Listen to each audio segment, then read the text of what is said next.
Good morning, good morning, good morning. It's a beautiful day in the neighborhood. My name's Donnie Glover, and welcome to the BlackUSA.News morning show. Nothing like that first cup of coffee. Well, been away for a while. There she go. There she go. Got to get the book. It's not a long read, 98 pages, but you got to get it. I put my all in all into this baby. I Am Black Wall Street. It's a story of the story behind the story, if you will. What happened? How did those people get to Oklahoma in the first place? There are plenty of books already written on the topic of Tulsa, Oklahoma. Of course, it was burned down May 31st, June 1st, 1921. This year marked the 100th commemoration of that horrific day. Of course, Black Wall Street is known for having 36 square blocks of black businesses. And that's very near and dear to my heart. And I'm proud to see so many others taking up the cross, if you will, and carrying forth the message of how important it is to support black businesses. For the past 20 years, that has been my mission, to support black businesses. Actually, longer than that, going back to the Sandtown newspaper back in '94. I think that's where it first started to come together. You know, my love for media, my love for black business. Of course, I grew up in a family business. My daddy owned a funeral home.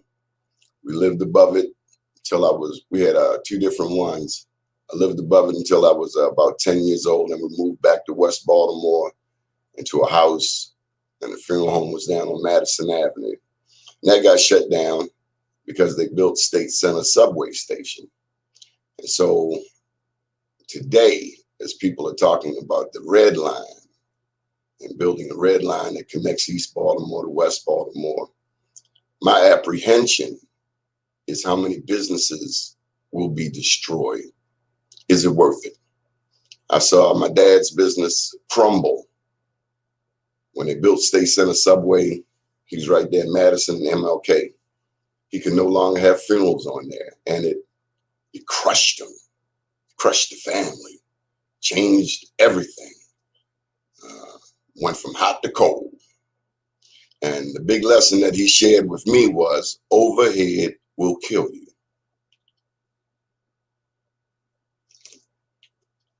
So when I get to talk to small businesses and people, you know, entrepreneurs starting new enterprises, if the topic of overhead or rent comes up, you know, I have to caution them, because overhead will kill you. Sometimes we want to get a place, not so much that we need it, but because we want to make a statement.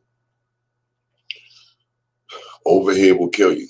Big lesson in business. But anyway, I Am Black Wall Street is the story of how those black people got to Oklahoma in the first place. If you read the book, you'll find two heroes in particular: Chief John Horse down in Florida. Florida has so much black history. I got to tell you, after Trayvon Martin got killed by George Zimmerman down there, I had no desire whatsoever to go to Florida. But after researching this book, I am compelled to go to Florida because it's loaded with black history. Who knew? For instance, did you know, and this is in the book, did you know that Florida was not one of the original 13 colonies? Nope. And so Spain owned it until 1831. Now, what does all of this mean? It means that if you were a black and you lived in Georgia, Alabama, Mississippi, and you could make it to Florida, you could get your freedom. You would have to convert to Catholicism because Spain owned it. and you would also have to agree to fight in the militia. And so out of Florida comes a lot of freedom fighters, including the Black Seminoles. And that's in the book. So when you get a chance, pick up a copy of I Am Black Wall Street, available on Barnes and Noble and Amazon. Hey, we live on the air. I was going to invite you on. Okay. So as it relates to Black businesses, it is my hope that this book, and by the way, Billy Murphy did the foreword. It is my hope that this book will provide some inspiration to this new generation of entrepreneurs. I hear a lot of them say from time to time, I'm not my grandfather's generation. You don't know your grandfather's generation. Your grandfather's generation represented some of the strongest people ever. And something that I did not get deep into, something worthy of a book of its own, is the role of the Black veteran, the Black soldier, in all of our growth and development. And of course, there were Black Wall Streets wherever there were Black people. Black Wall Streets all over the eastern seaboard, all over the eastern half of the United States. But the Black veteran, and I do talk about one in the book in particular, James Fortin, and big ups to Delegate Tiger Davis for enlightening me to the role of James Fortin.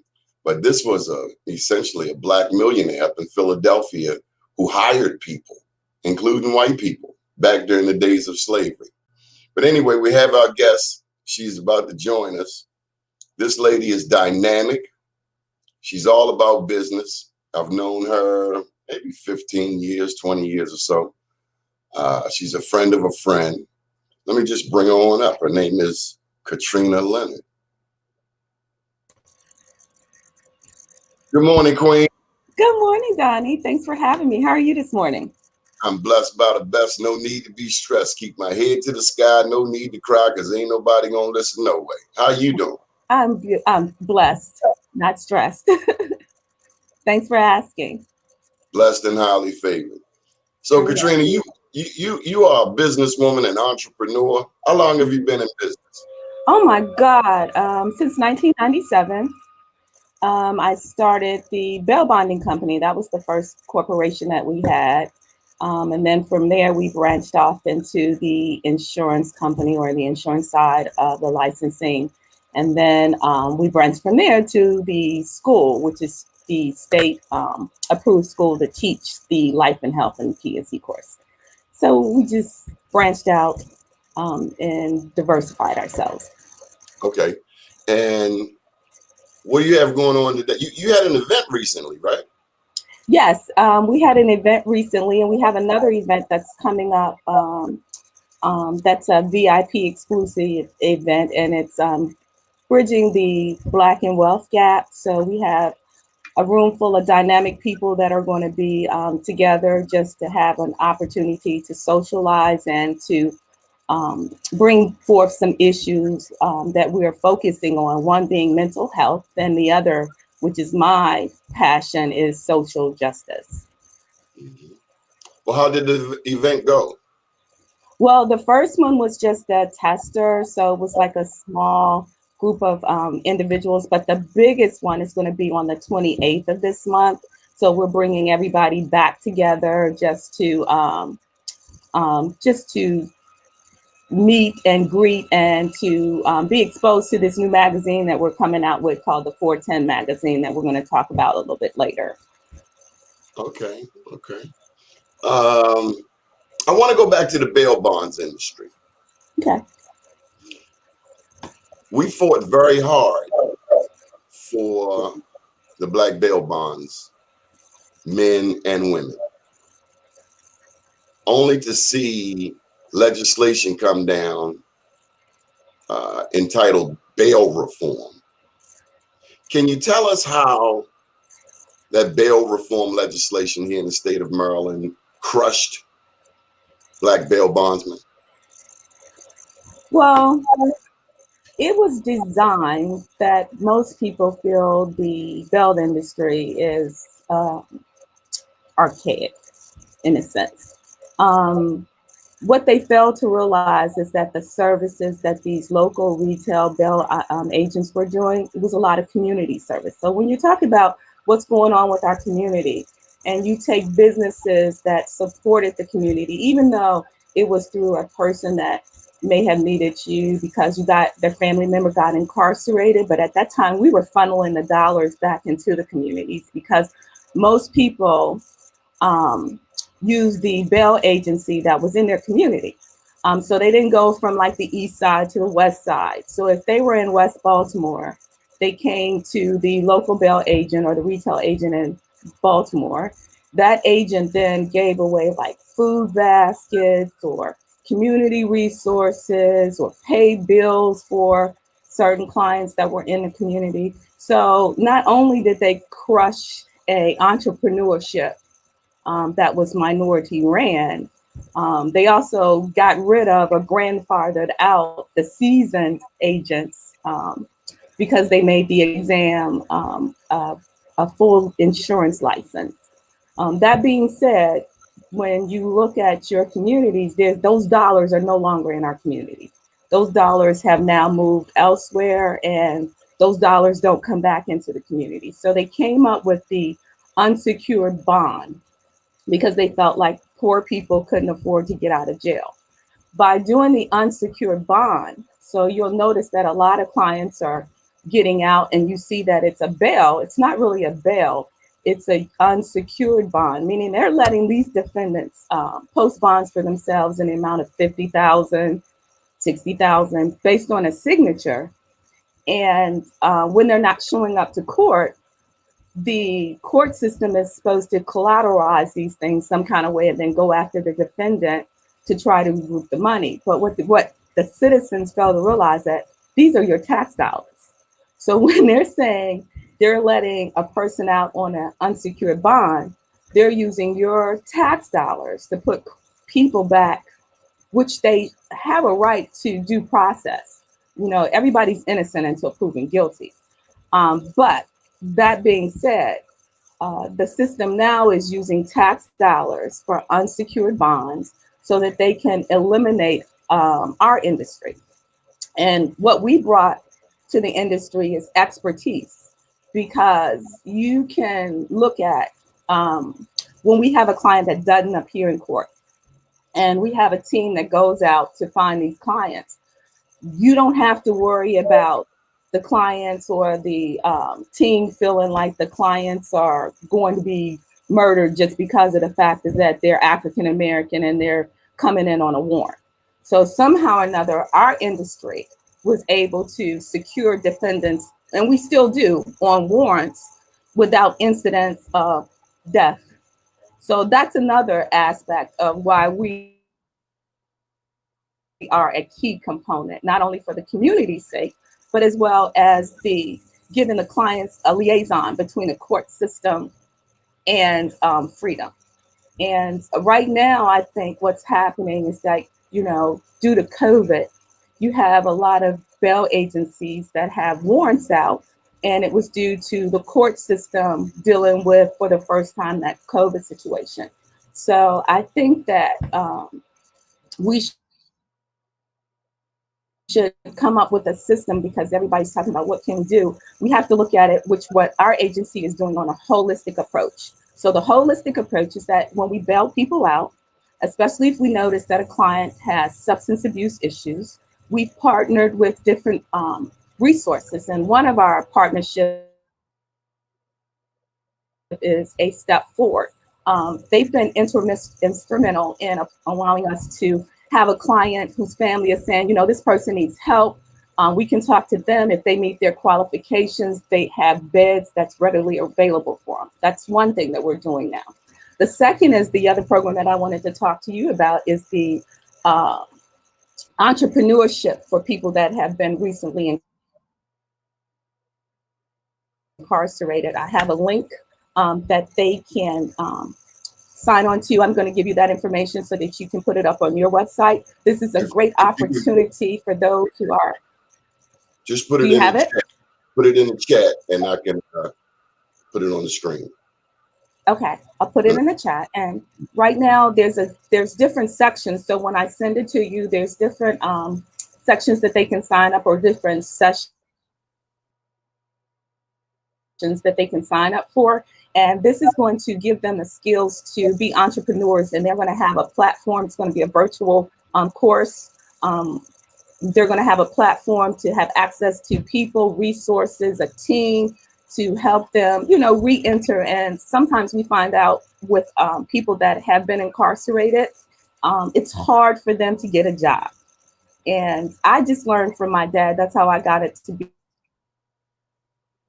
be an entrepreneur, because I remember when he was forced to retire, but he was too old. I mean, he was too young to get Social Security, but he was too old to really try to re-enter the job force. So he just created a job for himself.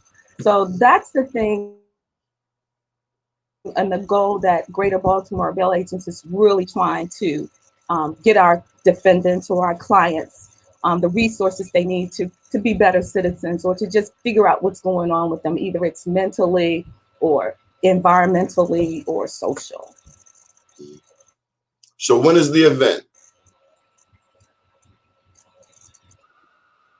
The event is August the 28th.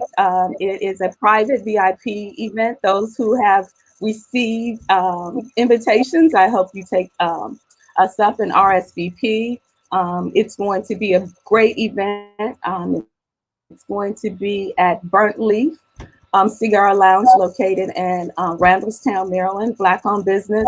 So we have some really dynamic people that are going to be in the room that day. So how can is it so it's invitation only? Suppose somebody wants to come. I'm sorry. It's private invitation only, this first event. You would have to have made our select VIP list. We kept the networking really tight because we just wanted a group of people to be our core to start with. So yeah, it's a very exclusive private event. Okay. So take me back to I did have one more question about the bail industry. Did bail reform work? No, no, I don't think it worked. I mean, I think it was two different versions of what the criminal system should look like. It was designed to, I don't think intentionally, put a lot of minorities out of business. Those that are surviving on the retail side The reason are. the reason I asked is because I remember when it happened, there were some Black advocates pushing for bail reform. I know Attorney General Frosh was pushing it, but I remember also some inexperienced, if you ask me, Black advocates pushing for bail reform. Let me tell you, we got a call a couple of months back from Howard County Detention Center. It was on a Saturday night. We did a special broadcast, and the young man articulated that he's been on pretrial for 3 years. And in that time on pretrial, they've come to him to make a plea deal. In other words, he resisted and has not taken a plea deal. But the average person to be locked up 2 or 3 years and never get due process, is that common in your experience nowadays, since this bail reform has changed, that people are sitting for pretrial an extended period of time? Okay, so that has to do with the judicial system. What we do is, as a surety guarantees the performance and the duty. So I think let's define the process. We only get involved after the court or the judge has said this defendant has committed X amount of crimes or crime, which has a dollar penalty amount, which is then assessed. That's when the surety agency come in, because what they're doing is they're coming to us at that point. So whether they get due process or the pretrial, that's over our expertise, because we're just dealing with it from the insurance and the surety part of it, which is guaranteeing their performance. A person is innocent until proven guilty. So once the court works all of that part out, and then they allow us to say this defendant is on a $5,000 bail payable at 100%, which makes it corporate, then we assess the defendant by ways of what's the probability of them showing up to court, so that we can work with the court system to ensure that clients due process. But you did mention earlier the holistic approach that you and your colleagues have taken, and what you offer to the community by way of your businesses. So isn't this a part of it? I mean, somebody sitting in pretrial for 2-3 years, that doesn't sound right. Well, the part of our holistic approach is this.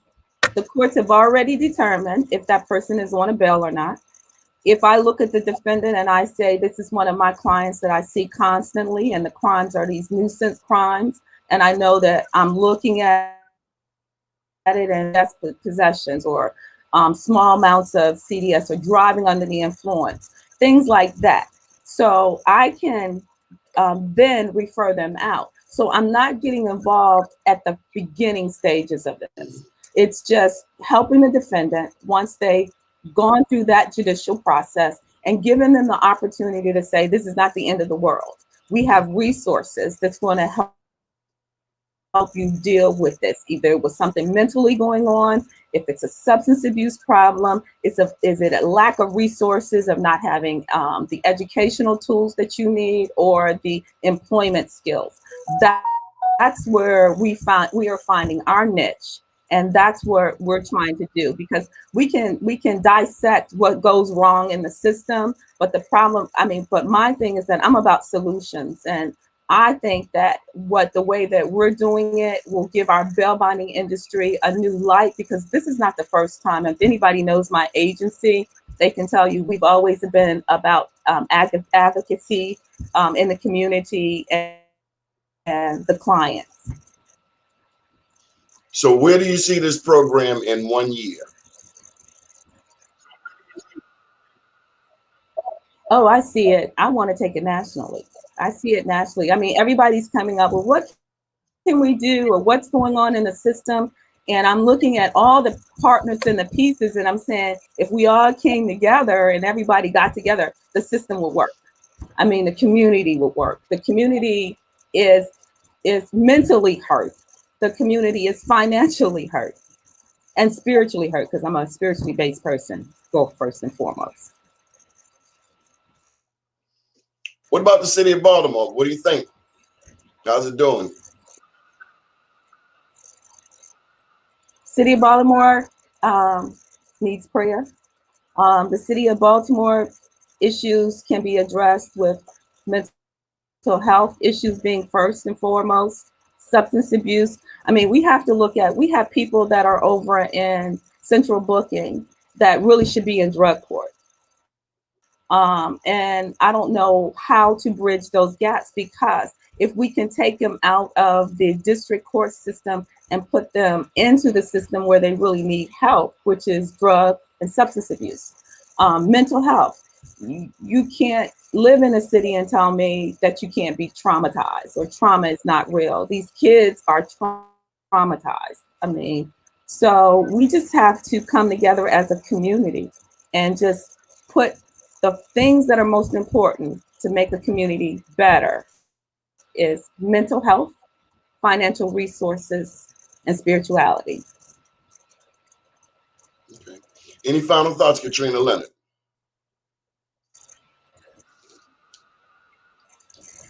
I just thank you for giving me the opportunity. I'm going to figure out how to put in this chat room the information along with my contact information. And for those who are listening, who have family members who have these outstanding warrants, give us a call. We're trying to help um, be a liaison between the court system and getting some of these warrants for like CDS possessions or traffic off the streets and in a safe way. So, once again, I just thank you for this opportunity, and Is I there a just phone number you can put out there? thank the Baltimore City. Sure, you can reach us at 410-496-9400. Again, that's 410-496-9400. Okay. It's good to see you, Katrina Leonard. Nice to see you, Donnie. Thank you so much. Good deal. Talk to you next time. Put the information in the chat. Thank you. I definitely will. Have a great one. You too.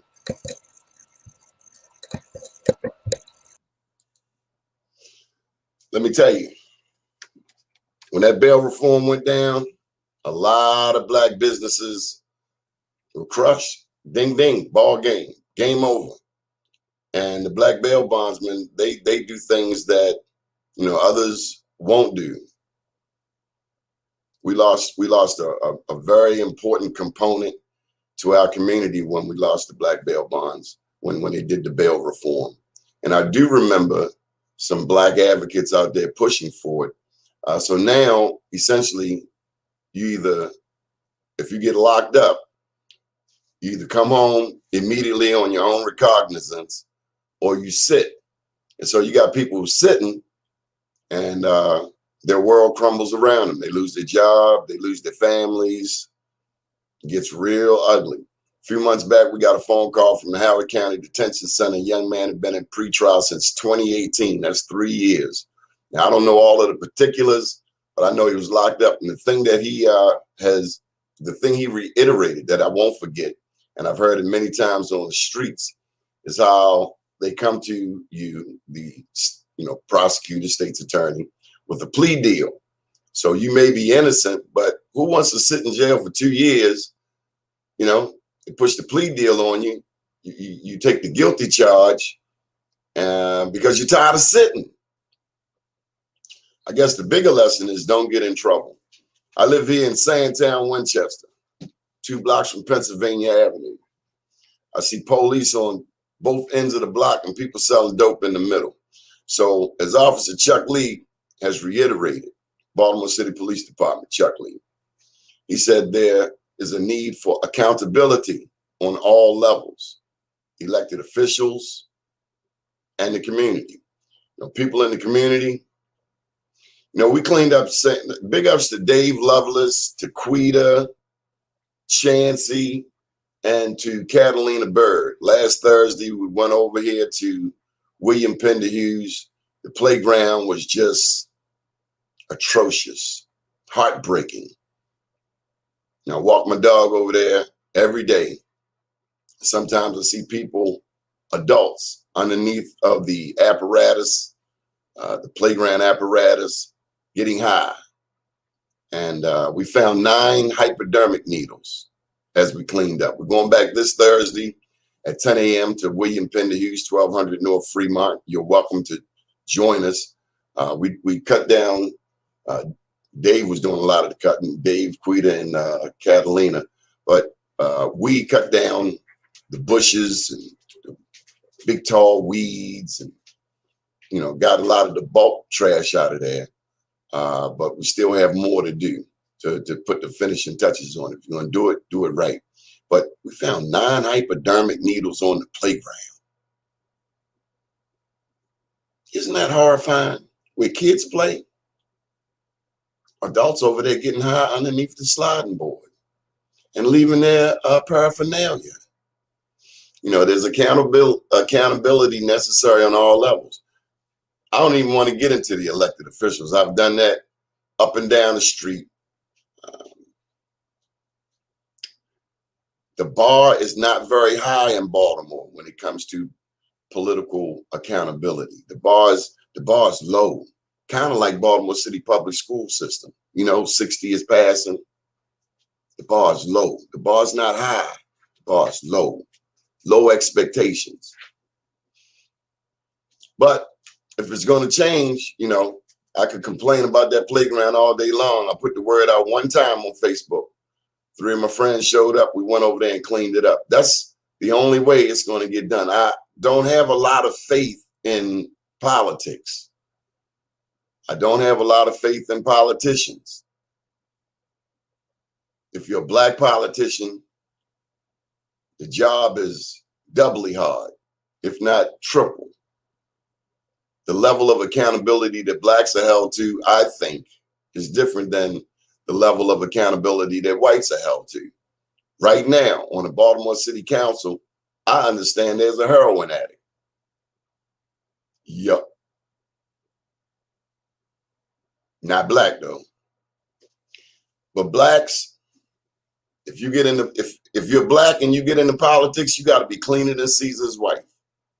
I think another thing, if I were asked, that our Black politicians need, they need money. And I think they need money before they even get into politics, so that they are not swayed when the lobbyists come at them, the special interests come at them, the developers come at them. Being a politician is no easy task. I commend anybody who gets out there and runs for office. The thing is, though, people will say, it's like a guy trying to get next to a girl. He might say anything. He might promise anything. He might promise her the world. But after he gets next to her, that's when you see who they are. After the politician wins the election, that's when you see who they really are. Maybe their hands are tied. Maybe the white power structure is so that Blacks might not ever be strong in Baltimore. I don't know. I will share this piece of history with you. Baltimore had the largest population of free Blacks prior to the Civil War. I'm going to repeat that. Baltimore had the largest population of free Blacks prior to the Civil War. Now, that presented a conundrum to the white power structure. Black people make up 13% of the population in America, but to have so many Black people in one place, Baltimore. See, we don't know our history too often.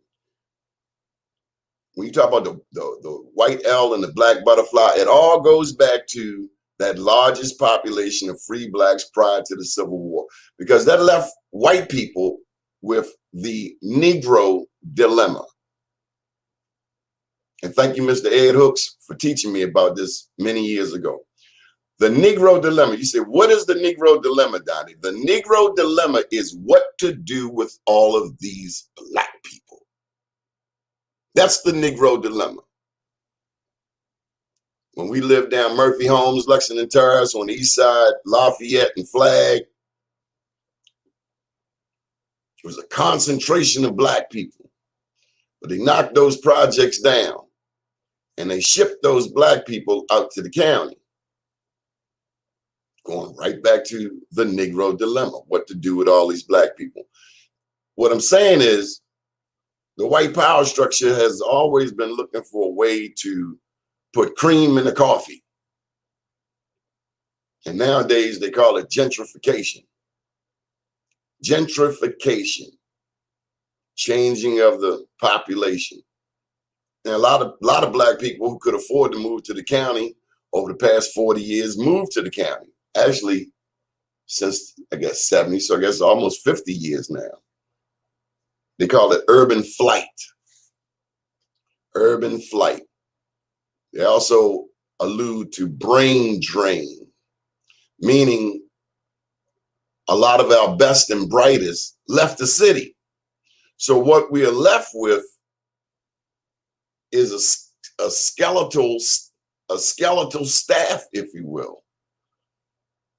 Not saying we don't have smart people in the city. Of course we do. But we wanted, a lot of us wanted to move out to Randallstown. And I love Randallstown. All my family's out there. But in the process, here in the city, we lost that will to fight. We lost our leadership. We lost our our intellectuals. A lot of them. Not all of them, but a lot of them. I can think back to the Goon Squad, the days of the Goon Squad, the 60s and the 70s, the 80s, the 90s, when you had people like Reverend Vernon Dobson, an icon, Union Baptist Church. I was a Boy Scout down there. Union Baptist Church, historic institution. They had a basketball court in there. Not in the church, but in the, I guess you call it the parish, the house beside the church. And the basketball court was so important. It was a tool. It was a Christian tool. It was used to bring in people to the community. Union Baptist Church. Scoutmaster I had was Mr. Guthrie, Michael Guthrie's dad. Learned some important lessons back then. But that basketball, they had a basketball court in there. And what I'm saying is the basketball court was a tool, a Christian tool for fishing, for bringing in new souls. Because that, everybody in the hood liked to play basketball. But that was the kind of visionary programming that Reverend Vernon Dobson and the people around him, they found that to be important. A lot of times today we see more scandal in the church than we see in politics.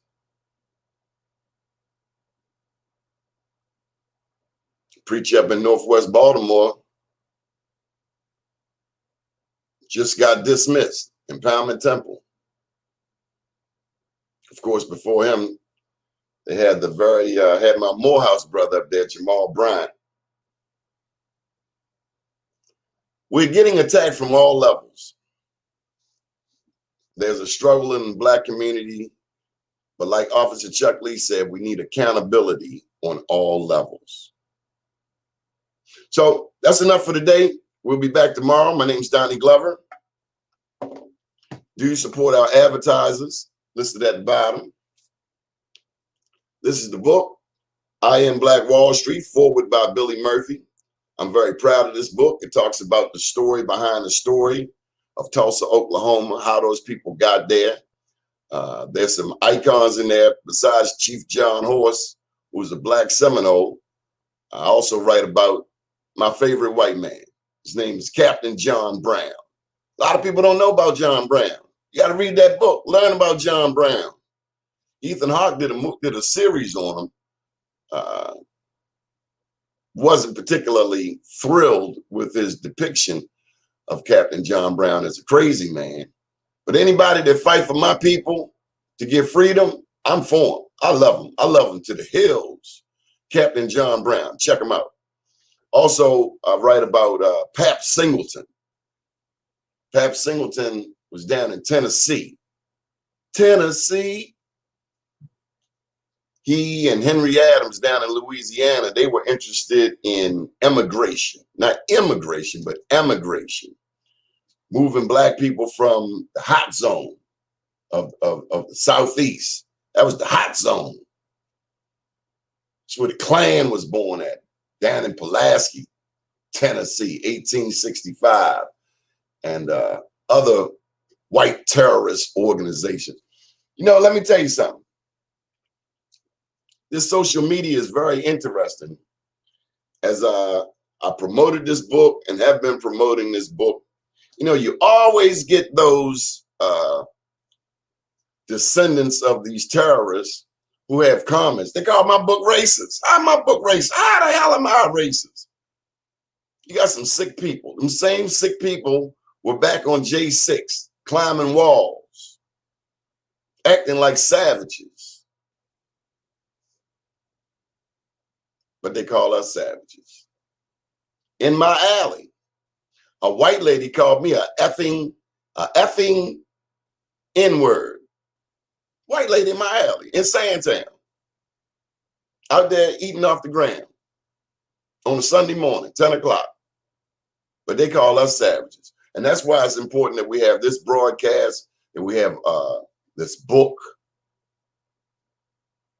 It's important that we have other shows. Big ups to Tamar Brown and Nicole Orr for Sister Biz. Big ups to Doug Blackshear out in Oakland. Sister Biz is on Wednesdays. I think they're taking a break. Doug Blackshear is out in Oakland. Met him through the Oakland African American Chamber. Oakland got a strong Black population. But Black people only make up, I think, 20% of Oakland now. So this gentrification thing, let me get Kamal Hubbard on Friday nights. He's out in the Bay Area, not far from Oakland. And then we have Tasmia Gathers on Saturday morning with Blackout. But we need more Black people in media telling our story, because if we don't, then we allow Fox, BAL, Jay-Z, MAR to tell our story. And they're not going to tell our story like we can. Nobody can tell my story like I can. I don't know about you, but for me, nobody can tell our story better than we can. You know, a lot of times we got Black reporters and Black, what do you call them? News desk, Blacks on the news desk, anchors, Black anchors, but they don't get to say what they want to say. They have to read a script. They have to read the script that's right there in front of them. That's what they have to read. They don't get to tell you what they really think. And I guess that's got to be frustrating, but I guess you're getting the paycheck. And that's the problem, the paycheck. We want to live in the county. We want a nice car. We want a nice lady. We got our priorities whacked. We need to come back to the city, buy some of these properties, build them up. You know, a lot of those houses in the county prefab. They aren't built all that well, but who wouldn't like a lawn?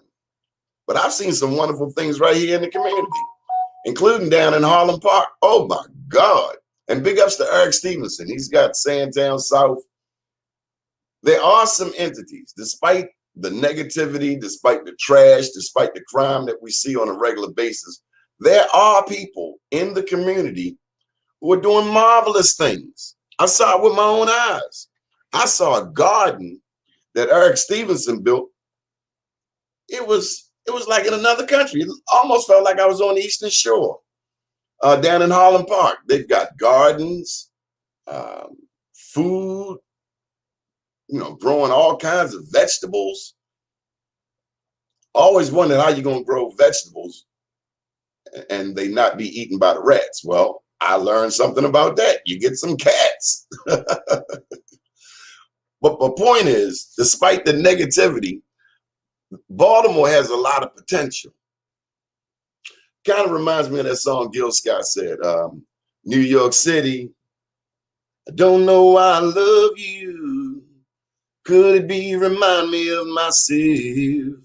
Like so many others, I find it all too easy to stand off at a distance and criticize. There's nothing wrong with the city, just the people been running it to death. New York City, it's the leadership. See, I remember the days of Troy Braley, Senator Troy Braley. Lived around the corner from me when I lived on Moreland Avenue. He lived on Baker Street. Icons would come to his house, I've since learned, including A. Philip Randolph, Jackie Robinson. Baltimore is so rich with history that we don't know. Well, we got too many Black people who are now in leadership positions, whether it's elected or whether it's mayoral appointees. Well, we got too many Blacks in powerful positions. I don't think they appreciate the history. See, if we know our history, if we know our roots, then we know our potential. But we have a whole generation of people running the city. Some of them come from other places, but they don't know Baltimore. They've never walked these streets. You got people running for office who've never been on Pennsylvania Avenue. You can't run for office and ain't never spent no time on Pennsylvania Avenue. You don't know Baltimore. Pennsylvania Avenue was the strip. I know they're trying to renovate it now, but greatness came from there, including Chick Webb. And we're going to bring on in an upcoming show a young man who's doing work over in East Baltimore to save Chick Webb Recreation Center. But how many of you know who Chick Webb was? Chick Webb, who had scoliosis, that's curvature of the spine, was a spectacular drummer who went up to New York, and he was all about that jazz scene. He was an integral part of the jazz scene.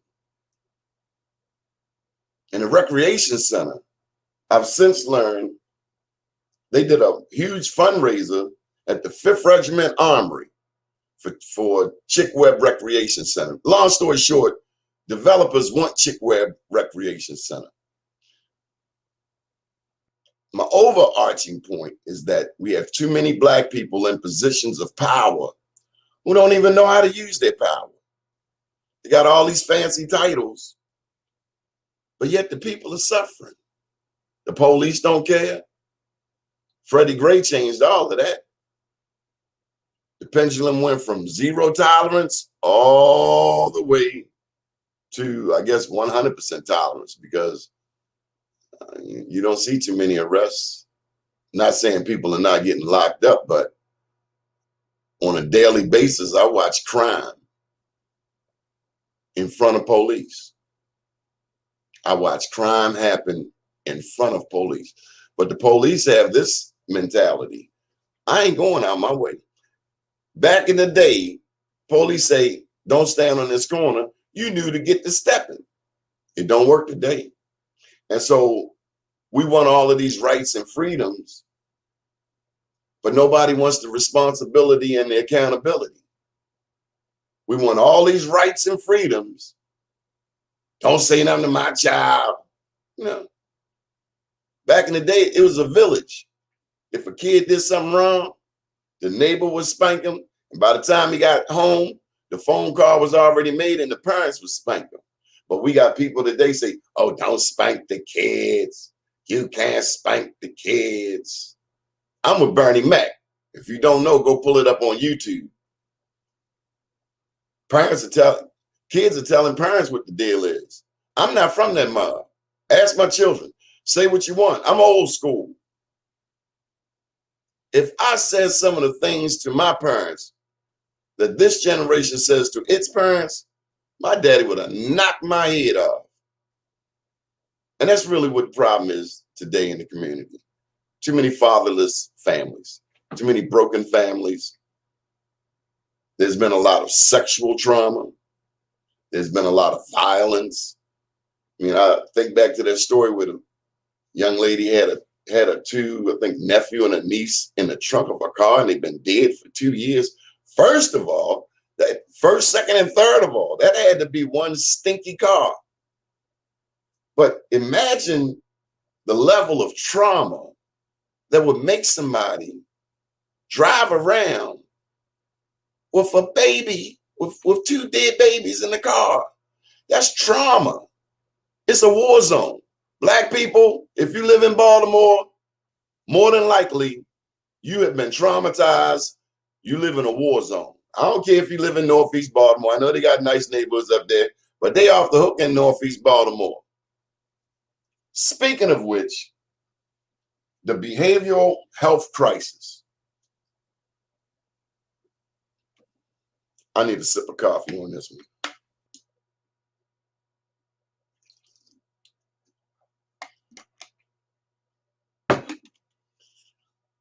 I'm gonna say it again. You got black people in positions of power that don't understand their power. Nobody's thinking. You had a 6-hour standoff. 6 hours. You had 6 hours. 6 hour standoff. 6 hours. 6 hours. That's a long time. I don't know what went down. But you mean to tell me in a city where we got Johns Hopkins, we got University of Maryland, we got some of the most dynamic institutions in the world, including Morgan, Coppin, Loyola, Goucher. In all of these institutions, there wasn't one mental health professional. I mean, seriously, we got 600,000 people. There wasn't one person who couldn't have talked that man off the ledge. Really? Really? He bust the cap at 3 a.m. Unbelievable. We can do better than this. Can't we? I think we can. 6 hours. 6 hours. 6 hours this man was on the ledge. And the best we could do was shoot him.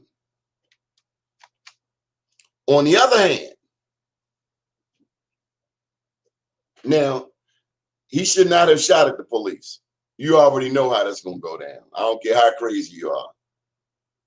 But 6 hours, 6 hours, man, you could have, I know some very loquacious people who would have talked him to sleep. They'd have just kept talking till the man just fell asleep and you could have went in there. I just don't think it's the same with white people. I think they would have found a way to save that white person's life. But they shot him. They shot him dead. He should not have shot at the police, but they shot him dead. We've seen white people. Who was the boy down there in Virginia? Was it? Bombed them people, killed them people in the church. They took them to Burger King. We can do better than this. Not all white people racist. Not all black people your friend. But I'm just looking for some decent human beings. Can we just get some decent human beings? I don't care if you're purple. Decent human beings.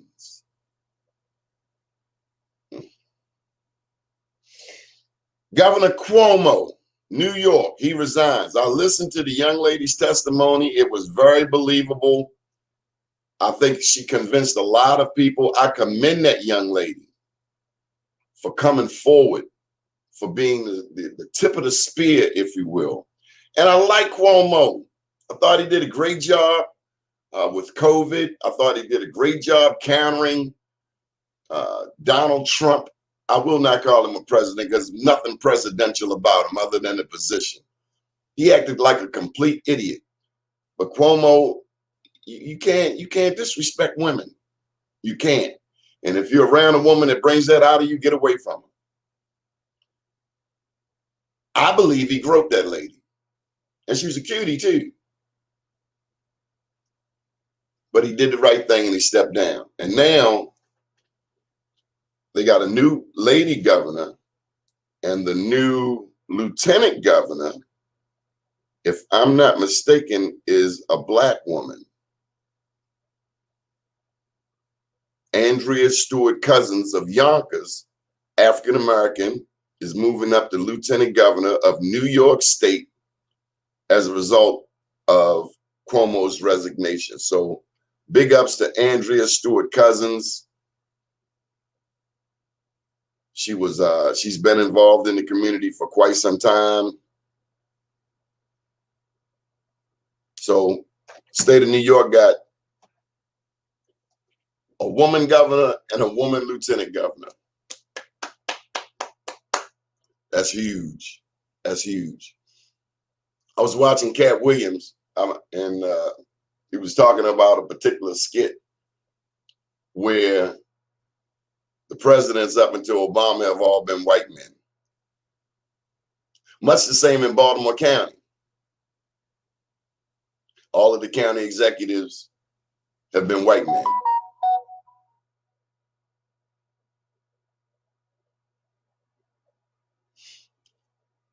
to share. America is diversifying. Something else that comes to my mind is the voting rights.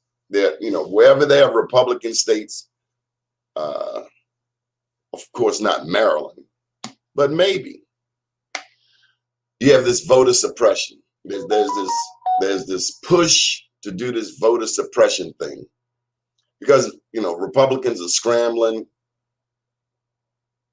And the way I translate it is that there's some white people that realize the numbers in America are changing and they're doing everything possible to preserve their power. And that's what this whole voting rights, the voting rights acts and the suppression, that's what it's all about. Some people feel like America belongs to white people and white people only. And it doesn't. It never did. Matter of fact, there were black people here when white people got here. But that's America. Kind of like Facebook. They called me a racist. Blocked my page. They had 211,000 followers. They blocked my page and called me a racist. But Donald Trump, who starts an insurrection, he gets his page back in 2 years. That's not right. But thank God, in the name of Jesus, for faith. Because somehow, some way, we're going to make it through. Somehow, some way. Just keep the faith, keep pressing forward, keep doing our work. Keep praying like it's up to God, working like it's up to us. My last topic for the day is Bill Cosby. Glad that Bill Cosby came home. The man tried to buy NBC and then they put the clamp on him. Racist. And the thing is, they were ugly women. They were butt ugly. Butt ugly. His wife is gorgeous. I ain't buying none of that stuff, man. I don't believe it. Come out of, how you put Bill Cosby in jail? Who does that? Racist America. Bill, who's a Cancerian like me, understands media. Can you imagine a Bill Cosby owning NBC? Do you understand how that would have changed the game? I'm glad you came home, big brother Bill. Hope you get to enjoy life. Probably still filthy rich, right? But he would not fold. He would not bend. He could have been out of prison. I think they wanted him to admit something, but Bill said no. So big ups to Bill Cosby. And black people, let me tell you something. Believe in yourself. Give your brother the benefit of the doubt. Give your sister the benefit of the doubt. Give your brother and your sister grace and mercy. And give it to all people, but make sure you start at home. Make sure charity starts at home. It starts in your own family. It starts with forgiveness and love and healing with those closest to you. Now you do your best, and if you can't, if it don't work out, then you keep it moving. But I can tell you that if you're persistent with love, if you keep pushing love, doors will open. So on that note, blessed be the name of the Lord. My name's Donnie Glover, and you've watched the comeback edition of BlackUSA.News morning show. We'll be here tomorrow and the next day, and so on and so forth. We have programming in the evening. Most people have taken a vacation. I took a vacation, but we back in the saddle, back on the horse. And if you have any show ideas, just send me an email to Donnie, D-O-N-I @bmorenews.com. Again, do support these advertisers. They keep us going. Equity Lending, Commercial Group, R.E. Harrington, Chesapeake Habitat for Humanity, Attorney Bob DeShield, Edible Arrangements. My boy Kevin Setzer has 3 edible arrangements, one in Randallstown, one in Govans, and one in York, Pennsylvania. A&C Pack and Ship, that's Nicole Orr. She's down at 1400 West Lombard Street. Another attorney, Mr. Billy Murphy. Of course, I said he did the forward for this book. Murphy, Falcon, and Murphy down on South Street. If you've never been to their office, oh my God, it's a swank office. Matter of fact, I was having a conversation the other day about when Billy Murphy did a book signing for Earl of Pearl Monroe. And I've learned some history about Earl of Pearl Monroe. Okay, Joe Mann's Awards. Sanjay Thomas, Allstate Insurance. Hooked up a dear friend of mine with Sanjay Thomas. Bishop Barry Pest Control. You got roaches, you got mice, you got beavers, you got Bishop Barry will catch anything moving in your house. I live down here in the hood now, and Bishop Barry come down here at least once a year because I ain't trying to live around no rats. Joe Mann's Awards out there in Woodlawn. Do support Joe Mann's Awards. And I can tell you, let me tell you something about the Black Wall Street Awards. And that's why we wrote the book. A big reason why we wrote the book, because we've given away over 1,700 Black Wall Street Awards in 10 cities, 11 cities. Joe Mann's, we wouldn't be able to do those awards, the awards ceremonies, without Mr. Joe Mann's. Next Phase Cafe, Tony Randall, 112 East Lexington Street. Equity Lending, that's Quay Parker. Check out Quay Parker, Equity Lending. Neil Dubois Law. J. Wendell Gordon, a warrior lawyer. J. Wendell has been working on a case with Corinne Gaines out there in Baltimore County. He finally, I think, came to a settlement. He wanted more for the family. That was a situation where the Baltimore County police officer shot her dead in front of her child, in front of her son. I think his name is Kobe, I want to say. What a horrific thing. You know, Black people. And that's why when we do have a Black police officer, we hold them to a higher standard. We expect the best. Violet Hill White, the first Black cop in Baltimore, comes to mind. We need our Black cops. I think of Evan Anderson and Chuck Lee, two wonderful cops who can walk these streets and command respect with love. People know them by name. People come to them. People in the hood go to them because they know these officers understand the challenges, the reality, the issues. A lot of times you might not get that from cops. You know, I was talking to one young man. He said all cops ought to be I said, what would be dynamic, young man? I said, what would be the first thing you would demand of if you were mayor? He said he would require all police officers to live in Baltimore City. See, when you live in Pennsylvania and you work in Baltimore, you can crack slick with no repercussions. But when you live in Baltimore and you patrol in Baltimore, it's a different mindset. I think all city employees ought to live in Baltimore. I don't think you should live in Howard County. You live in Howard County, work in Howard County. You live in Baltimore City, work in Baltimore City. See, we're supposed to take care of home first. Terra Cafe, of course, Terrence Dixon is doing some wonderful things over there with the Jerk Garden at 25th and St. Paul. KamalHubbard.com. So those are some of the advertisers that we wanted to plug. My name's Donnie Glover, and we'll be back the next time.